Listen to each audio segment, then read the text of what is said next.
So let's go through every energetic center, starting with where our field touches and goes below the earth. So let's just say Om into that energy center. And you can repeat as often as you want to keep that vibration going. And we'll just concentrate in that energy center for now with the sound of Om. Om.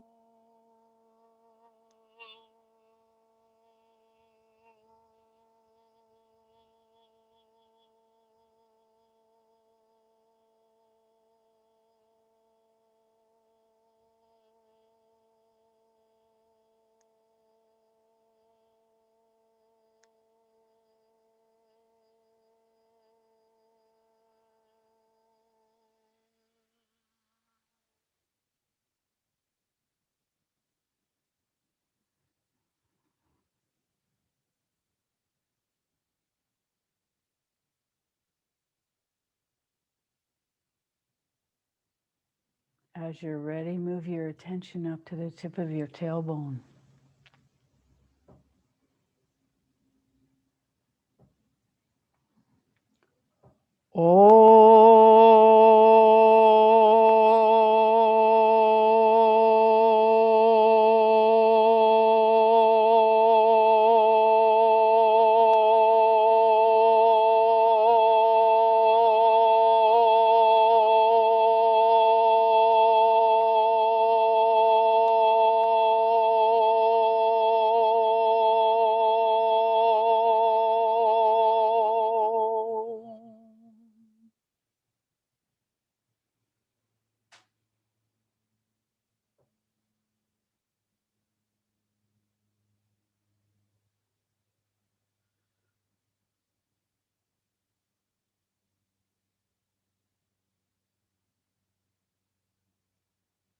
And now to your belly button.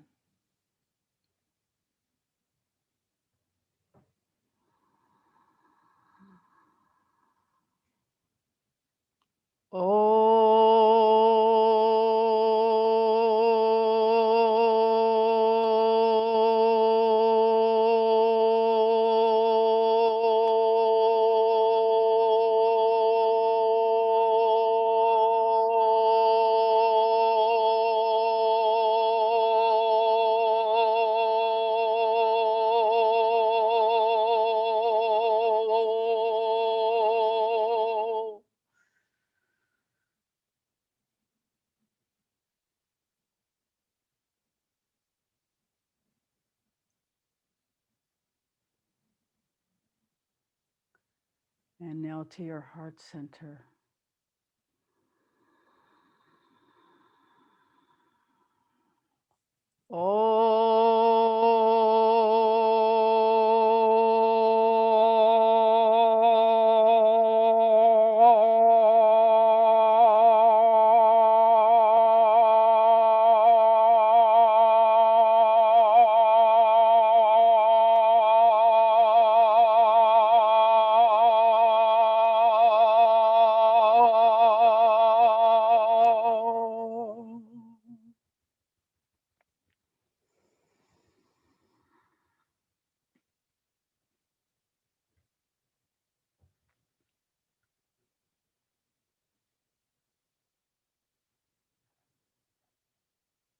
Now to your throat center.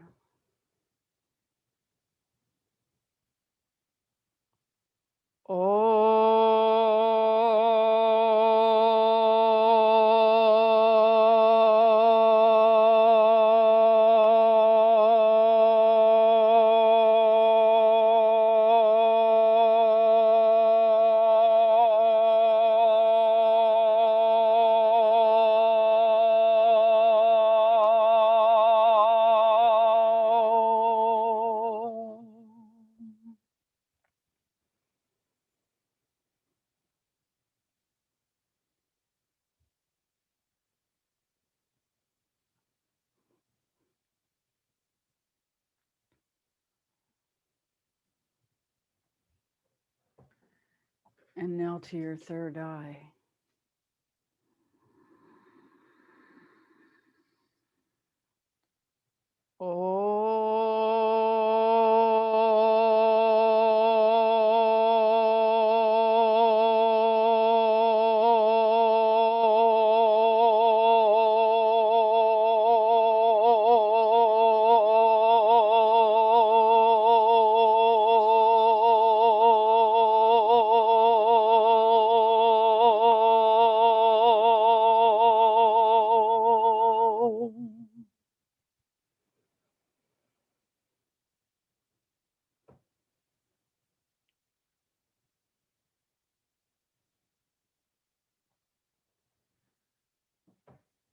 And now take your attention to the top of your head.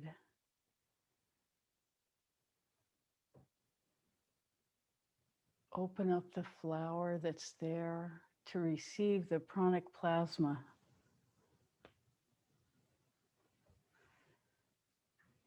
from the angelic realms.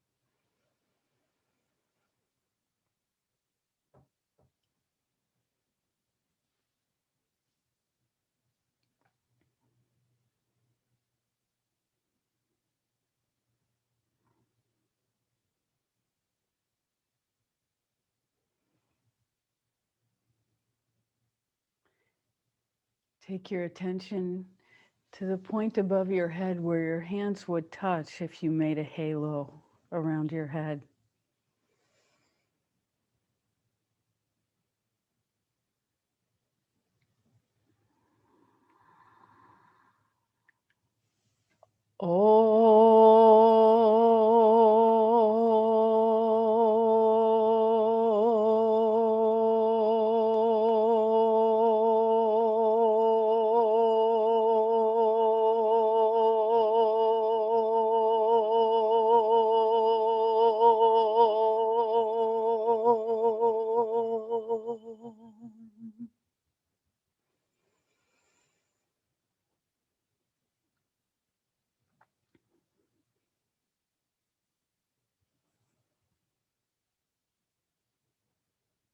Now allow this energy to permeate every cell of your body as though you're a big sponge.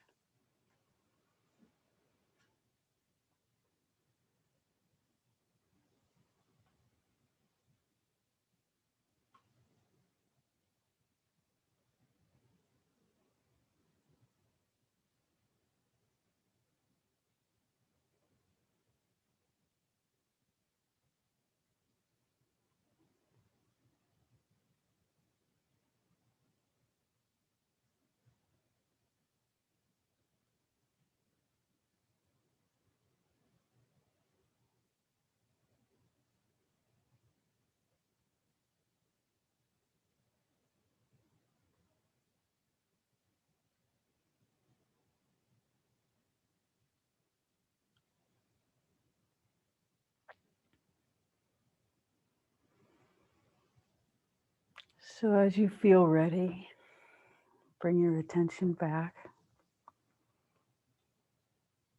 We're happy to take any questions this morning.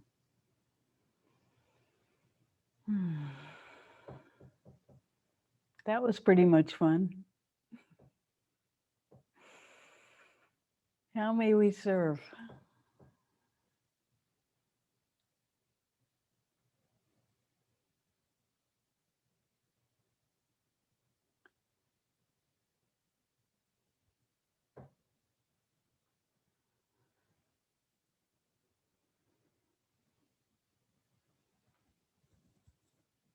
Anything, Brenda? Mm-mm.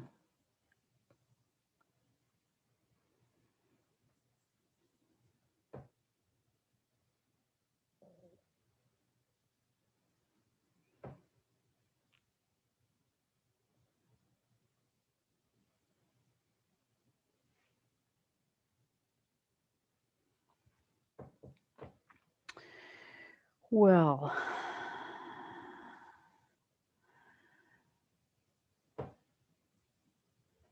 so for the first time in 14 months, we actually went out to a restaurant.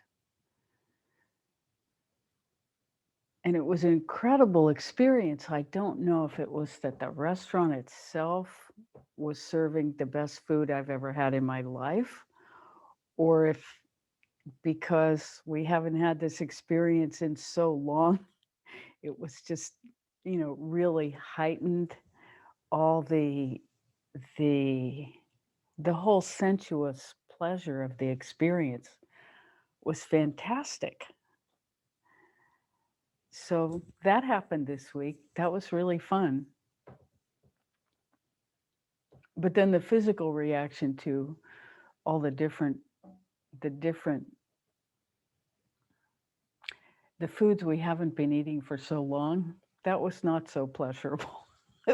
But it was worth what it cost. Having not had a glass of wine in 14 months, having one glass of wine with dinner like changed everything in probably not such a great way after total consequences were added into the equation.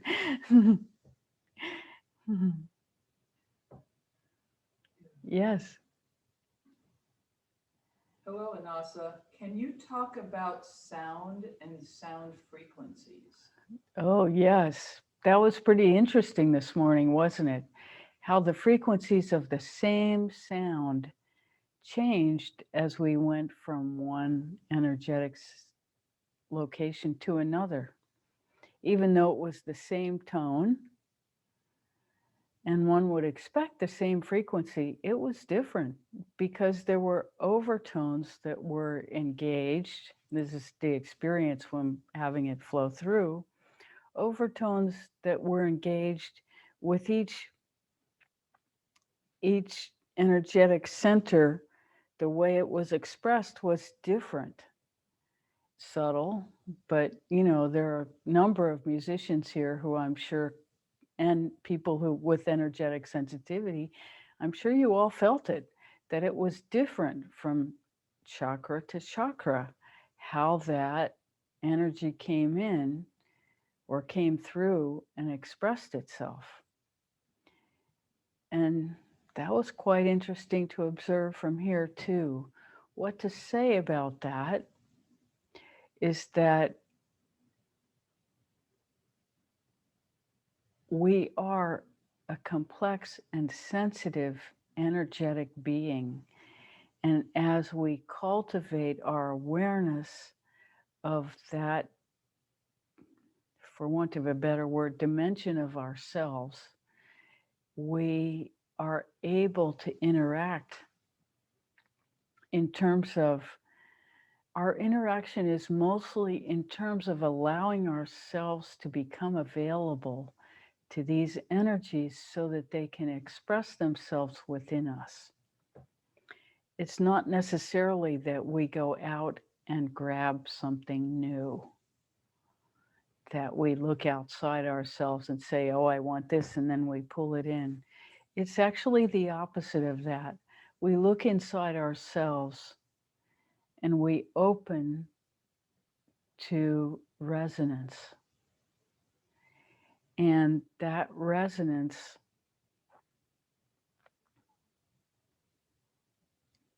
the availability that we create inside ourselves for that resonance to be,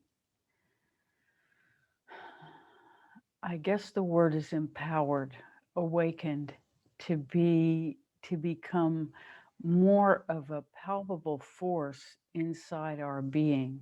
Our allowing attracts that frequency to begin to express itself within us, which empowers us to communicate in a different way as we relate to the frequencies outside of us.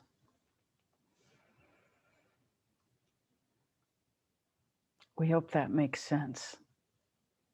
So we are actually opening to something that already exists within us that is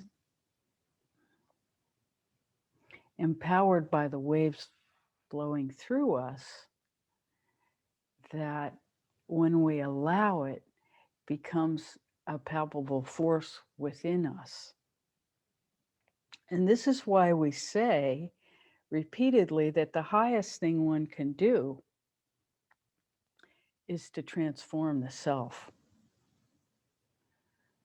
the small s into union with the big S self, which is the same as holding the highest for ourselves and for everyone that we meet.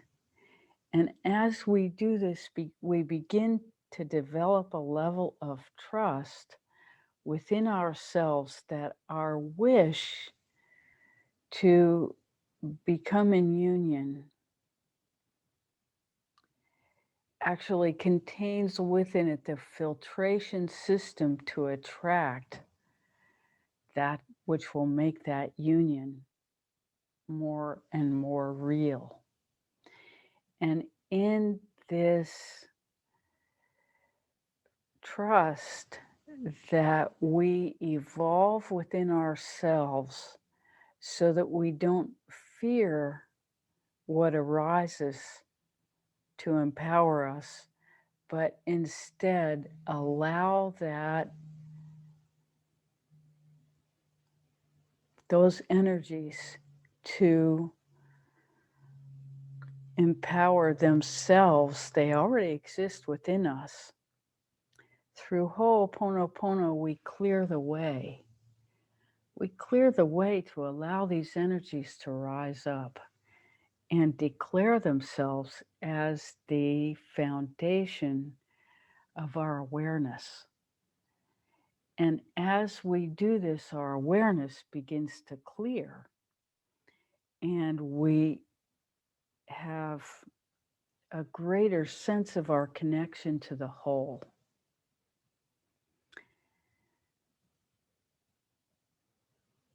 We hope this makes sense. So if I choose to listen to a recording of certain frequencies, which are very available right now, is there any potential benefit? Well, yes, there is potential benefit.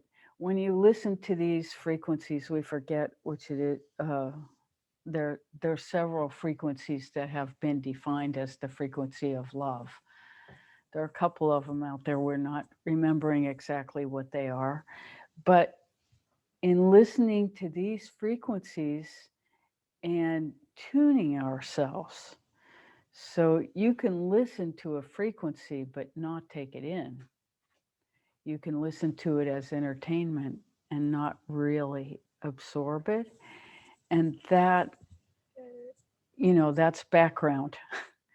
But if you listen and allow and become that frequency, we have that capacity to become any frequency that we listen to. And we do it all the time. We're outside and somebody yells angry words at us, and we feel angry for as long as it takes us to process that. That's becoming a frequency also.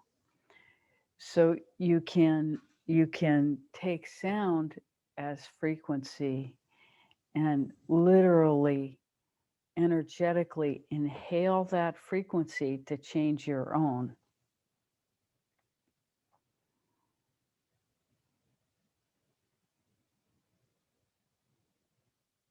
A human being is a multitude of frequencies always.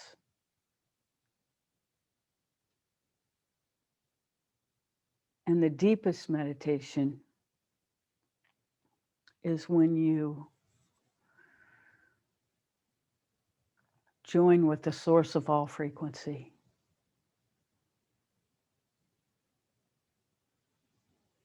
And from that perspective, you can watch the various frequencies arise, and you can decide whether or not you want to give that frequency your attention. Normally, a frequency arises and we immediately recognize it as something that we need to engage. From the perspective of the deepest union, no, we won't say the deepest union because no one can know what that is. From the perspective of the deepest possible union in this moment, one can say that we have a choice about engaging any frequency. And so instead of engaging the first frequency that arises, we can wait.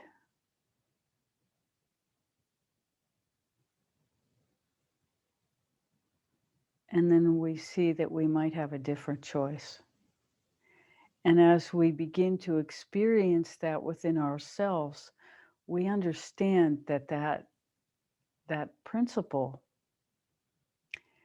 works across the fields of our lives. That we don't always have to just react. That reaction engages our matrix of belief 100% of the time. When something comes in and we react like that, that's our matrix of belief. That's us acting from the unresolved tensions of our past. Pretty much guaranteed. Our reflexive reaction is going to be based in matrix of belief. If we have cultivated within ourselves the capacity to allow that wave to pass through us without engaging it, which is truly what meditation is, one of the functions of meditation in our lives, is to allow us to sit in the frequencies and not engage them, but drop deeper and see that we always have a choice. Doesn't mean that we're a bad person if we react. It just means we're a human being. And those reactions generally have consequences. And if we are engaged in becoming aligned with the highest in ourselves, generally those consequences are not long term. We can catch ourselves, we can adjust in our environment, and those that we're interacting with are generally in touch with their own human uh, tendencies to engage matrix of belief, and they understand, and the whole continues to expand because it's a learning process to be able to sit still as your matrix of belief reactivity becomes available and often with great power motivates us to act. One of the ways Rebecca still notices this often is driving in traffic. She learned to drive in California, where there's a whole different set of rules. And the whole purpose of driving in California is to get from point A to point B as quickly as possible. Now in Oregon, the purpose of driving for many people is to express allowing and there's no hurry in the uh, the reaction to traffic.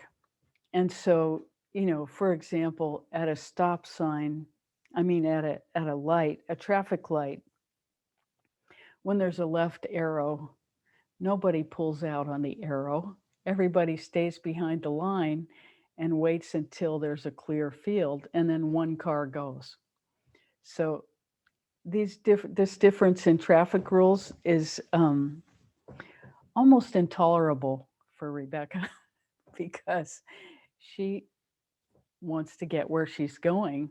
And this sitting in a line of cars where, in California, when there's a left signal, the person pulls out, and when the light turns red, 4 cars go like a train. And everybody knows that's going to happen because that's the only way you get to make a left turn. And as Portland traffic is getting more and more like Californian traffic, it's frustrating to watch one card go at a time. So this is just a place where her reactivity, like always, comes up.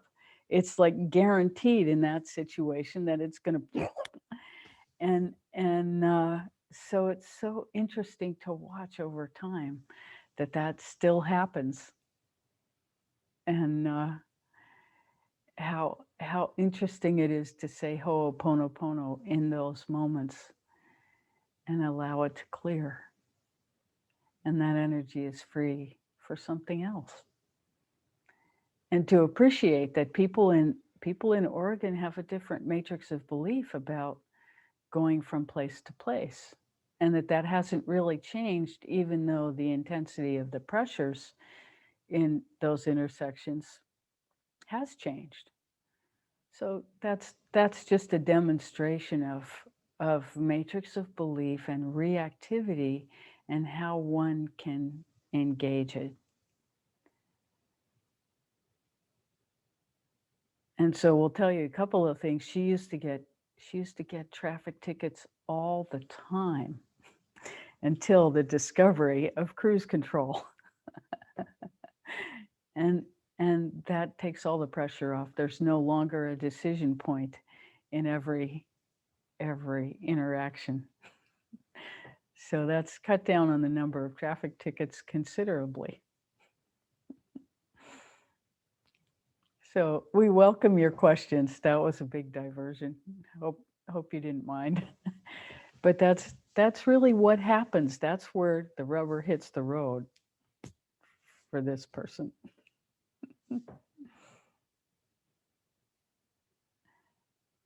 How may we serve further?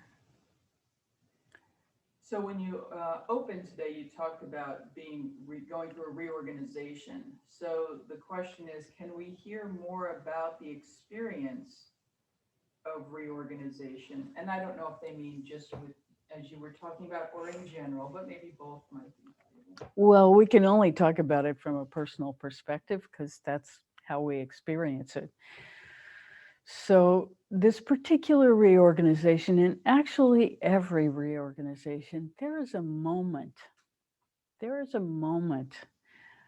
when we are engaging new energies within ourselves. There is a moment where we are requested to give permission. And it's hard to separate internal, external. It's just that there is a moment where we get to choose whether we're going to open or close to an energetic opportunity within us.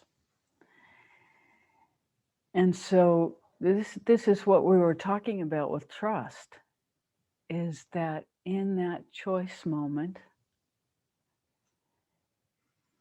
there is a learned capacity to trust that what's coming through is in our highest best interest. And for Rebecca, the way this was learned is really, really from the bottom. You know, she kind of crawled out from under a rock in the beginning of this spiritual growth process, which is probably why she's the one speaking here. Because in the beginning, it was almost an act of desperation to allow something different, because it was clear that what was happening was not working, and it was just repeating. And it was like a record set on a repeat cycle that wasn't going anywhere. And so the experience was, anything's going to be better than this. And that was the first allowing. And since that allowing turned out to be trustworthy, the second one wasn't quite so difficult. And as time, I mean, this is a process of over 30 years, 35 years, 37 years. This has been going on. And that allowing has always turned out to be of value. And the rationale that she developed over time was really the decision to cultivate the highest and then allow whatever it is to sort of tear through the system and upgrade it, because even if it's wrong, even if it's like totally the worst possible choice, that will become obvious and one will learn from that. This is how her mind developed through this, that the already known is already known. And to continue to repeat that is always a possibility. And when it's pleasurable, there is more desire to repeat the same. And when it's painful, there's less. So in the beginning, we're doing it to get away from the pain. And then there's a point where we realize that pleasure is not the goal, but union with the highest. And then the process itself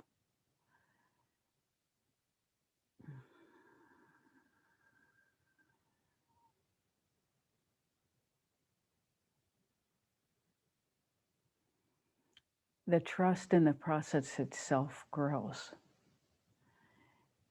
And then it's not about reaching for something, but allowing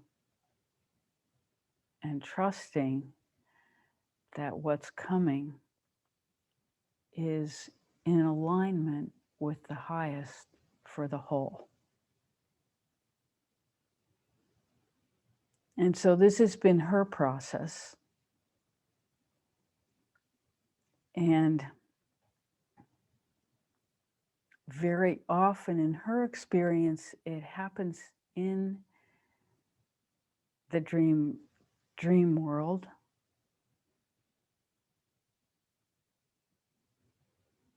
That there is a choice and then an expansion.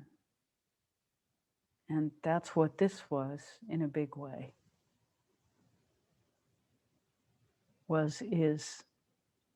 It's not done. It's maybe only beginning. We hope that answers your question.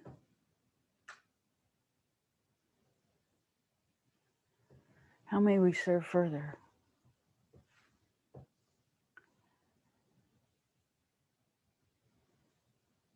So this is available to every single person. This is not just, God coming and tapping on the shoulder and saying, you're the one. It's not that at all. It's that each one of us is completely capable of cultivating this alignment. And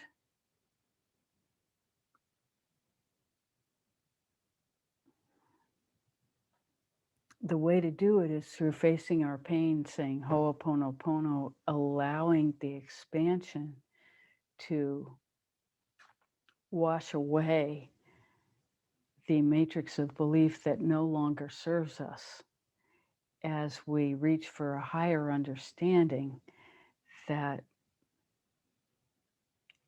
makes it possible not to curse everyone who drives in the way that you don't think is appropriate.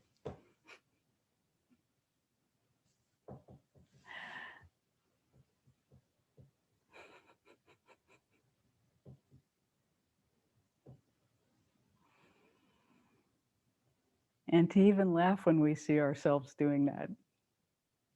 Oh my God, still.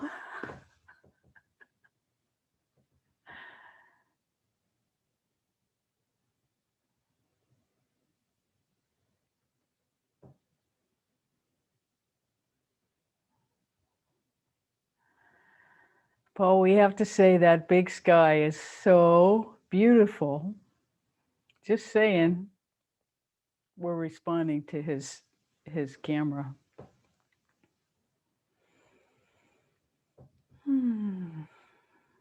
How may we serve further?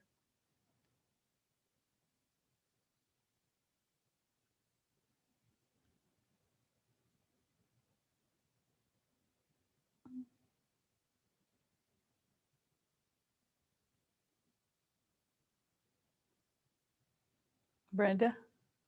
Andrew? It's a bit of a left brain question, but uh, receiving the energy as going up and circulating and going around like a torus, that's sort of the self-contained, I guess, microcosm. But sometimes I have a hard time connecting that sensation with the connection to universal energy.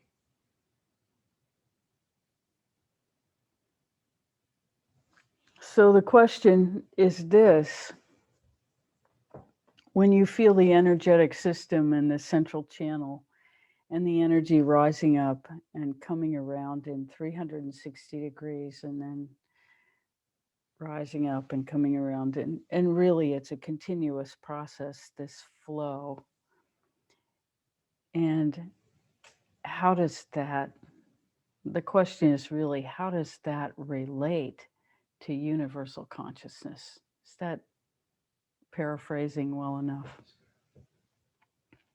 So when you understand that the energetic field is itself universal consciousness, there is no separation ever, that the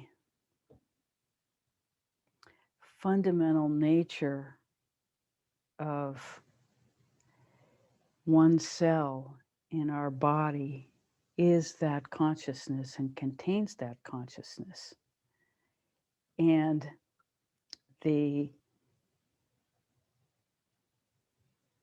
it means that going out and going in are going to the same place. So the question becomes, which way do you go? Do you go in or out? And that's really the question.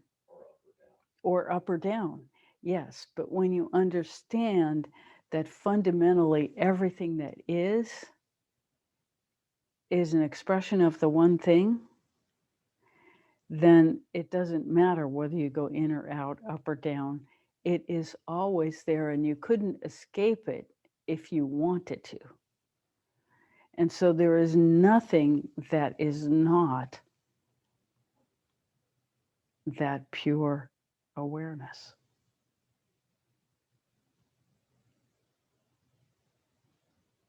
And so to think that any part of it might be separate is to deny the fundamental union. Then what's the purpose of being grounded then? The purpose of being grounded is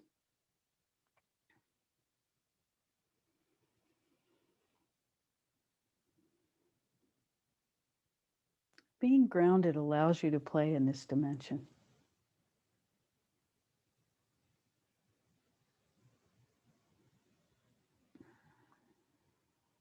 Being ungrounded allows you to play in other dimensions. But because we are fundamentally an expression in this dimension, there is nothing wrong with playing in other dimensions.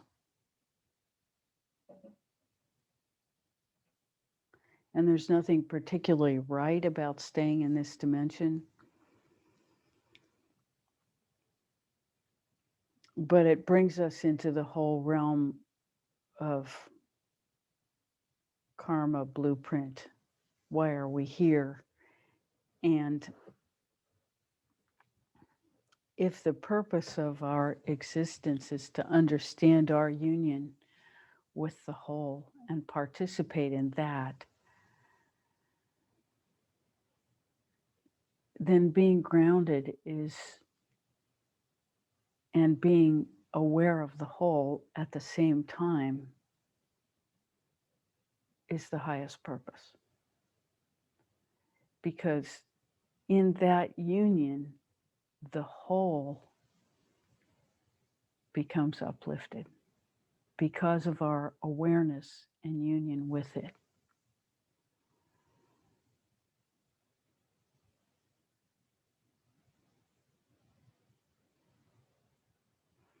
And then the question becomes, was Ramana Maharshi grounded? Well, he was a mountain of home. And because of the depth of his practice, we can experience that home through his mantra, Arunachala Shiva, Arunachala Shiva, Arunachala Shiva. This is grounding into home. It contains everything and nothing. Does that answer your question? And just the other part is the tendency to, to look up, to seek the divine, as more refined energies, powerful energies, the energy that comes from heaven, as well as the energy that comes from Mother Earth.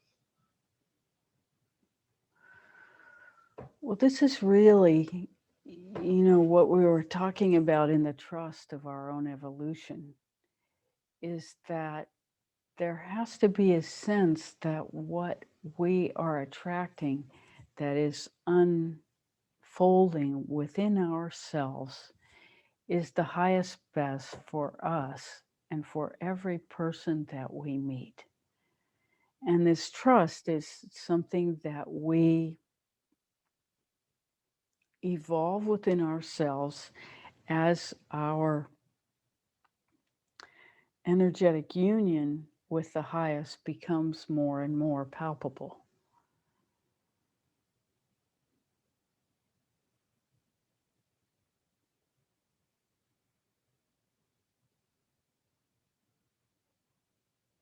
Another way of saying it is that there are divine forces that are available to us that we are cultivating every time we sit and meditate. And that, are those divine forces other? Well, not exactly, because we contain everything. Every human being contains everything. So are they other? No, they are what we are feeding and cultivating within ourselves to become more with every breath, to become more in alignment with every breath. And so it is a conscious cultivation that we are doing to, well, it seems like a linear bootstrapping ourselves up, but that's not really, this is not a linear process. And this is why language is so difficult in expressing how it happens, because it's nonlinear, but it all exists within us. And as we open ourselves really to cultivating and becoming the highest possible, and our matrix of belief has to change as we do this and become more and more refined and more allowing of every person, of every expression, of everything. If you read about,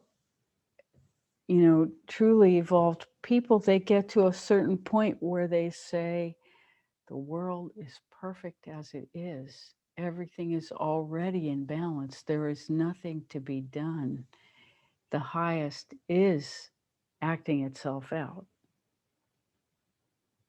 Almost across the board, this is where we're enlightened, in quotes, because there's always more. But this is where enlightened people get, is they get to a point where they just say, oh, there's really nothing to be done. It's all perfect. And what does that mean?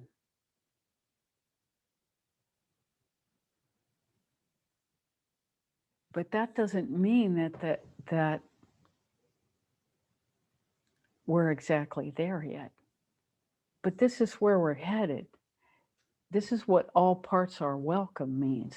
It means that there's no part of ourselves that we have to reject.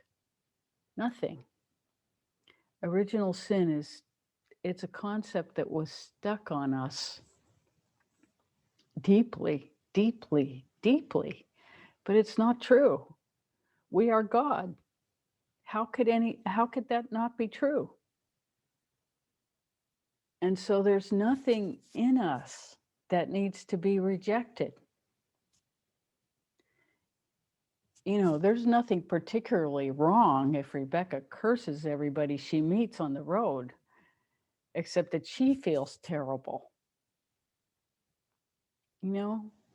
Doesn't really have that much power. Maybe it does at this point.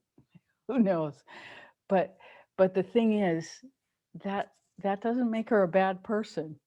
It just means that this is a matrix of belief thing that hasn't completely washed out yet.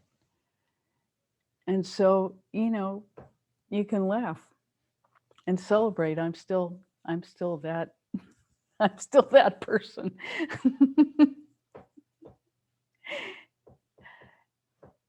And so it just is. And am I going to condemn myself for not having overcome that yet? Well, maybe in the moment it's like, oh, still. But yeah, it's there. And there are a number of places like that. They're not, that's not the only one. And we all, maybe I'm way behind and you guys don't have those. But this is the perception, And so, okay, Ho'oponopono, I still have it. I'm a speed demon, and I don't like it when other people aren't. And it's a joke. Yeah, it's really a joke. And when we begin to see our reactions, our intense reactions of discomfort, which is our ego. The ego is not to be condemned. It's just to be welcomed. Oh, this is a place where I have an intense reaction of discomfort, and I am going to crush everyone in my environment because they don't share this. They're not respecting me. This is ego. And we all have this in spades in our lives. And Ho'oponopono is there for us to engage these deep patterns in ourselves that keep rising up and making us condemn the entirety of our environment because of our own discomfort. And engaging these is our opportunity to become more. And so when we recognize them and we say Ho'oponopono, and we can say it with joy, we don't have to always feel like a failure when we come to Ho'oponopono. It's not about that. It's about unwinding these deep, deep convictions in these places where we know we're right. We just know it. If they don't go through that light, then they don't know the secret teaching. This is really how we feel about other people. And it's pretty funny when you think about it. And we all have these things. And when we engage them, the amount of energy as we disengage these patterns, the amount of energy that becomes available to us to become a bigger and deeper and more refined person as we let go of these patterns. They're just crystallized tensions that we learned from our matrix of belief. And so when we engage them with Ho'oponopono and they melt and release, and we can take a breath. Oh, yeah, they didn't make it through the red light. Okay, I'm still all right. I'm still a human being. I'm still feeling. I can actually love them because they have a different matrix of belief. I can respect that. If we can get there in ourselves, then there's a kind of allowing, and we don't have to make everybody be the way we think is the way we know is right. It's this knowing that we're right that really screws us up. So when we can relax into that and let that pattern just dissolve, like really dissolve, then all that energy that's tied up in trying to make the world drive the way we think they should, all that just releases. And then we're free.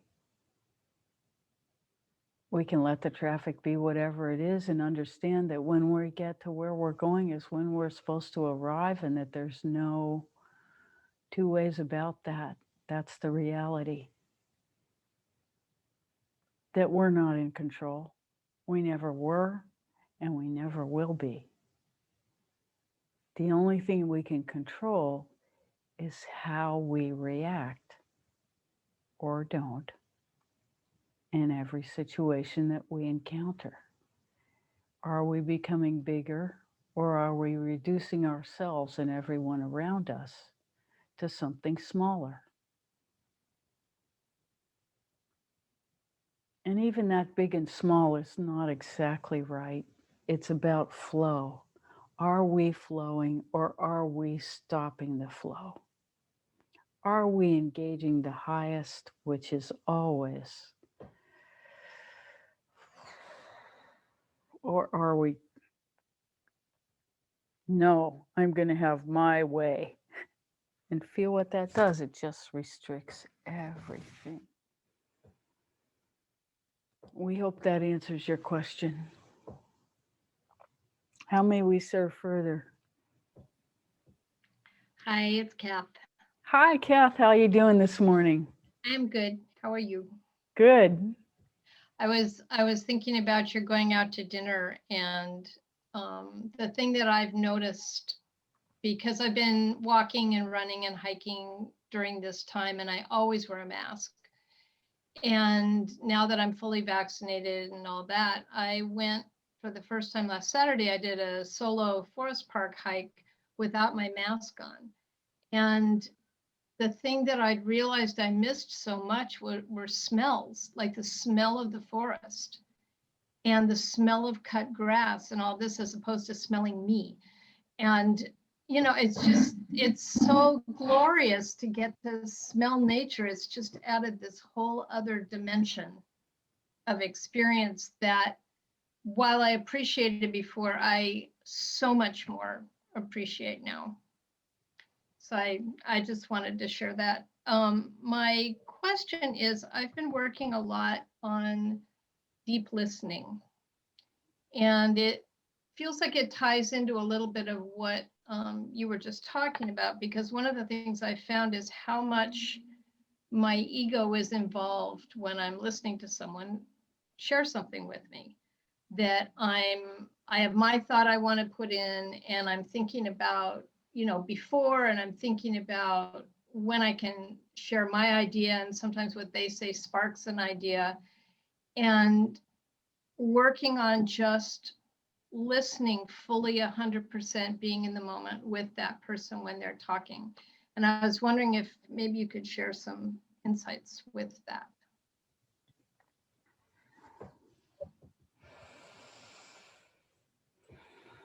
Well, deep listening, we would say, is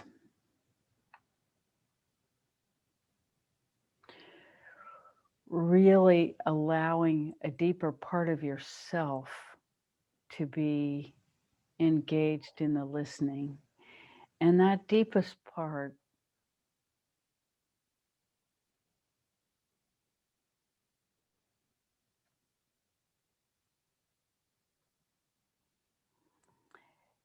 is really feeling for the resonance of what the person in front of us needs, rather than what we want to give them, which are very often two different things. And then there's the third thing is what they want. And so sometimes there are three different things. There's the leverage point of what they really need. There's the leverage point of what we want to get from the interaction. And then there's the leverage point of what they want. And so if you focus your attention on what is needed,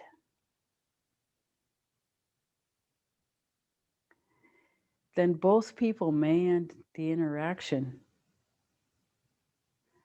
feeling a little bit unfulfilled, but the highest has happened. There has been an opening that has been met. And so we would say that those three leverage points are the things to be aware of, and understanding that you're always making a choice. And very often the one that feels the best is to give them what they want. But that's, in a way, just passing the buck till the next conversation when you give them what they need. Because if you give them what they need, that goes very deep.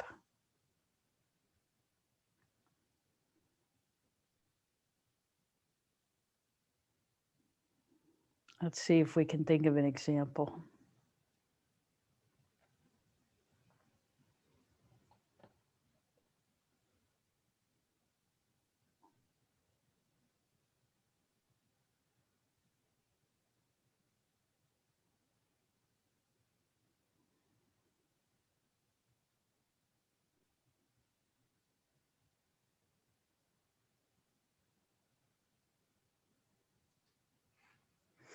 Well, you think of a music lesson, and if you go into that lesson and all you want is approval from the teacher, and instead you get pointed out every single thing that was not perfect. And as a musician, there's always stuff to find that's not perfect. And so, you walk out of that experience, you have a choice about how to react, right? But ultimately, what you come to after your reaction and self-condemnation, and, as a musician, we're always taught with shame. And so that whole field of learning in that way is a right place for Ho'oponopono to forgive ourselves and understand how learning really happens and how to teach differently if we're in that experience. But anyway, having experienced that, when you come away and after your own reaction is dissolved and you really sit down and you learn from what you needed to hear, because these are the places where you were unaware of your capacity to become more refined in what you're doing, that is a situation where you got what you needed. It was certainly not what you wanted, and maybe even not what you expected, but it was what you needed. And so this is an example of how that works. And so, it's kind of tough love in that circumstance, but there's a way to deliver that with love. There's a way to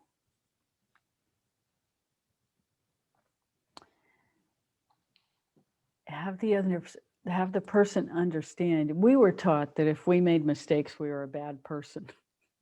That's how music is taught in our culture. But there's a way to teach that allows you to be a fine person who's learning. And this is what we need to work on in our expressions with other people, and to understand that though we may see this thing and be able to help them in this arena, they may see this thing and be able to help us in a different arena. And so that there's room for growth always in the whole, and the understanding that no matter where we are, we're not done. And so we hope that answers your question. Does that? It helps a lot. I have one example that is the one that I most traditionally struggle with. And it's when somebody is engaging in a conversation with me and they have a string of things that they're saying that they're frustrated about or bugged about, or it doesn't make them happy. And I'm a problem solver person. And so when I'm expressing to somebody that way, I mean, I don't want to be miserable. It doesn't make me happy to be in the world of discomfort. And my natural reaction is, well, they've got all these things they're uncomfortable about. Maybe they want to feel better. And often they just want to complain with no response except to give the awareness that you're listening. And so in that situation, it seems to me like what's ultimately needed is, feeling better. But for what they want is just listening to them grump about it and go, okay. So that's the one I struggle with the most. So what we do in that situation is we tell the truth. We say, do you want a solution or do you just want to complain? And there's no judgment in that question. Right. It's just acknowledging the situation. And that changes everything when you ask that question, and they can answer however they want. But then you know where you are. And if they just want to complain, then you let them complain. You put on your tension release and you dump your canoe as they're talking to you. You don't take it on. You just say, thank you, I love you, I'm sorry. Thank you, I love you, I'm sorry, as they're dumping their tension on you. Mm-hmm. And you understand that that's the deal in that conversation. And the important thing is that they understand that you understand that. And then they might make a different choice the next conversation. So it feels to me like if I say, do you want solutions or do you just want to complain? Complain is very loaded.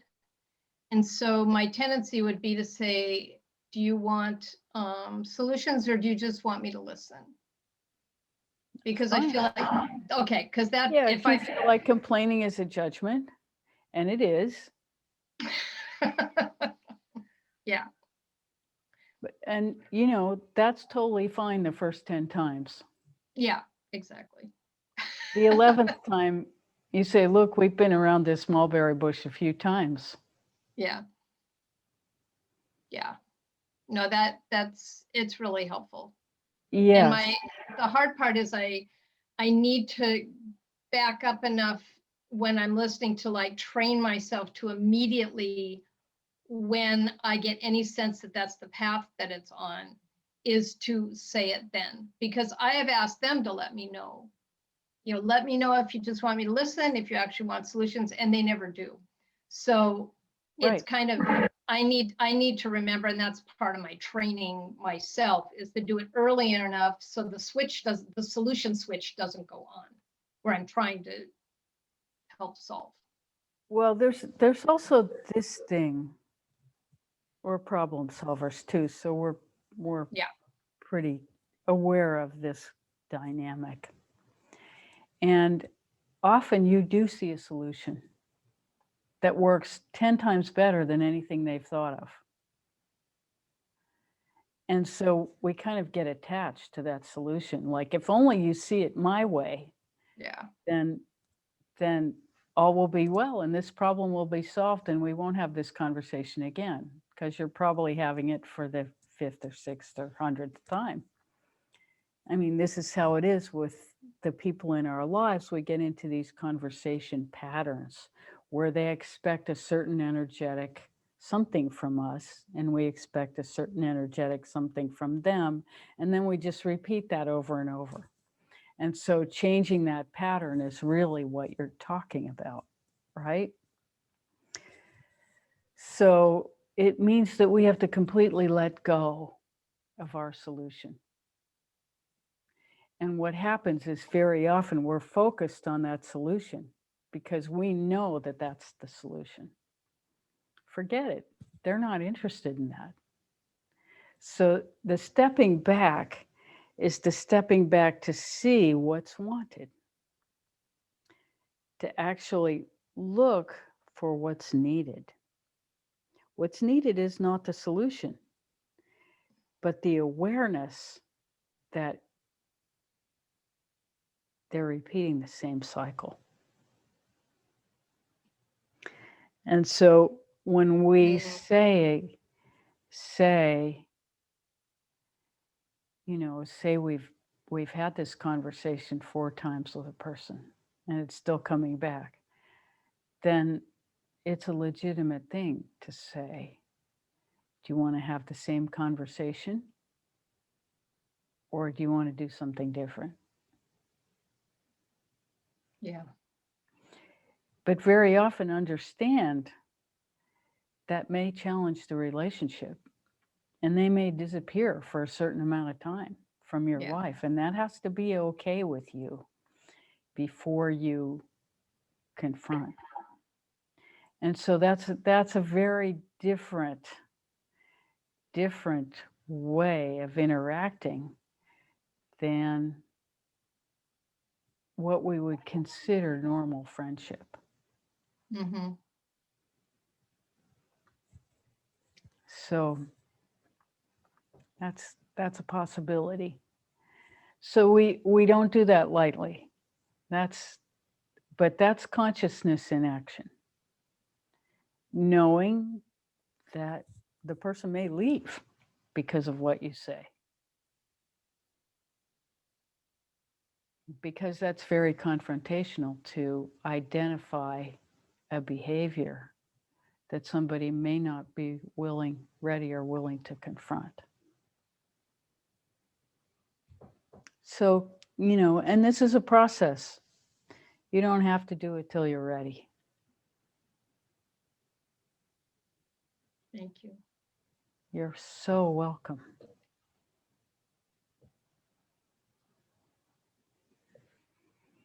How may we serve further? Oh, looks like we're getting to meditation time. So this one we're just going to let you do your own meditation, and we'll do open eye. We're completely channeling as much as possible, and it's available to you. So we'll be quiet for the next 10 minutes and let you circulate the energy in your own way as we meditate. We've loved this conversation. Thank you so much for your questions. What an honor and a joy to be with you.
That went by too fast. So much love to you all. What a joy and an honor to participate.